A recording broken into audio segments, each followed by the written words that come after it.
Hello everyone, welcome back to the show. Today, I'm bringing you a story that will shake you to your core.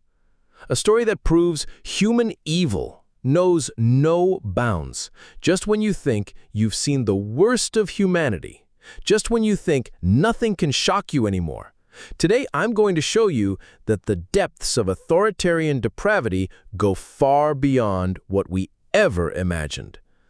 The story I'm telling you today isn't ancient history. This isn't something from a dusty textbook. This is happening right now, on land, right next to our doorstep. Buckle up. You're not ready for this. Right now, at the Thai-Cambodia border, something absolutely horrifying is unfolding. Villagers in Surin province are facing something that shouldn't exist in the modern world. The putrid stench of rotting corpses, bodies of Cambodian soldiers left abandoned in the border forests. Not 10, not 20, but potentially hundreds of corpses. People can't go out to farm. Children can't play outside because of the spreading smell of death. But here's the most sickening part. It's not the stench. It's not the sight of decomposing bodies. It's the deafening silence from the Cambodian government. You know what Thailand did? We opened channels for them to retrieve their own soldiers' bodies. We gave them the chance to hold proper funerals. We even returned 12 bodies already. But what did Hun Sen and his son, Hun Manet, do? Nothing. Stone-cold silence. Complete indifference. Letting their own soldiers rot like garbage. This isn't negligence. This isn't incompetence. This is calculated evil. Why are they doing this? Let me break down 7 reasons that will make your skin crawl. Point 1. Cover up military defeat. No bodies equals no evidence equals no one knows how many soldiers died. Hun Sen doesn't want his people to know his army got crushed. Point 2. Blame Thailand. When corpse photos hit the media, they'll accuse Thailand of humanitarian violations, even though we're the ones helping. Point 3. They see poor soldiers as disposable. These soldiers are just pawns on their chessboard. No power, no money, no voice. Dead and forgotten. No one dares to complain. Point 4. Propaganda ammunition. Create a victim narrative while being the aggressor. This is next-level gaslighting. Point 5. False security claims. They say they're scared of getting hit again, but when Thailand offers safe passage, they still don't come, proving it's all lies. Point 6.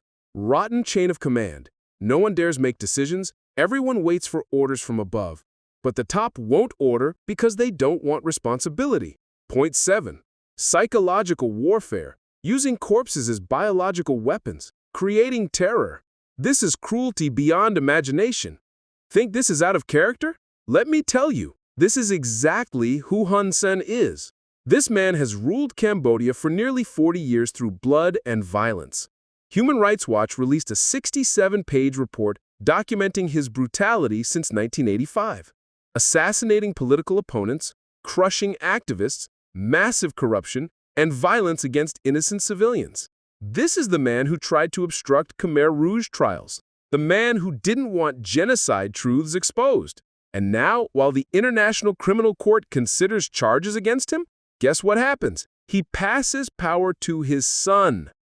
Hun Manet, Hun Sen's son, became prime minister last year. Think changing faces would improve things? Wrong! It got worse. Under Hun Manet's rule, 97 people arrested, including children, just for peaceful expression. Continuous oppression of activists. Corruption still rampant. And when this border incident happened, what did he do? Absolutely nothing. Let his own soldiers' corpses rot like they're not human, like they're disposable trash. This is the leader Cambodia inherited from Daddy, a legacy of pure evil. While Hun Sen and Hun Manet play their sick political games, who suffers? Thai villagers forced to breathe the stench of death. Children, 852 schools forced to close. 7 hospitals suspended services. Cambodian military families who can't find their loved ones' bodies, can't hold proper funerals. But do you think they care? Hell no. They're still playing victim, still blaming Thailand, still acting like they're the ones being wronged. This is shamelessness beyond the limits of normal human behavior.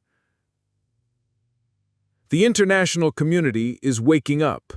Human Rights Watch is calling for UN Security Council intervention. The US and China are advising their citizens to avoid the border area. $5 billion in international trade is being affected. But most importantly, Cambodia's credibility as a member of the global community is collapsing. Because what country will trust a nation that treats its own soldiers' corpses like garbage? Ladies and gentlemen, the story I told you today isn't horror fiction. This is reality, happening just a few kilometers from our homes. This is the true face of authoritarian rule, where human lives are just pieces on a chessboard. This is why we must protect democracy. Because when people have no voice, when there's no check on power, this is what happens. Pure evil. Today, it's Cambodian soldiers' corpses. Tomorrow, who knows? Remember this, when leaders don't respect the lives of their own soldiers, how can they respect the lives of their people? Thanks for listening.